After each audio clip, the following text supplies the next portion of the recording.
அமாவாசை திருநாள் தான் தீபாவளி திருநாள். அன்றைய தினம் உஷத் காலத்தில், அதாவது சூரியோதய காலத்தில், சூரியன் உதிப்பதற்கு முன்னதாகவே நாம் எழுந்து எண்ணெய் தேய்த்து வெந்நீரில் நீராட வேண்டும். அப்படி செய்யலைனாக்க இதுவே தோஷமாகும்னு சாஸ்திரம் சொல்லுவோம்.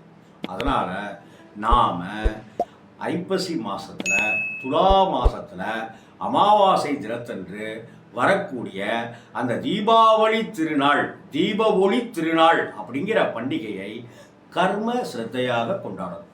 அதற்கு முன்னாடி நாம் பிரதோஷத்தன்னைக்கு சிவனை வழிபடணும், விரதம் இருக்கணும், யமதீபம் ஏற்றணும். அதனால தான் நம்மளுடைய முன்னோர்கள் சொர்க்கத்துக்கு போவாங்க, நம்மளுடைய பாவங்களெல்லாம் நீங்கிடும். இப்படி நம்மளுடைய பாவங்களெல்லாம் நீங்குவதற்கான வழிபாடை செய்துவிட்டு அதை அடுத்து வரக்கூடிய திரையோதசிக்கு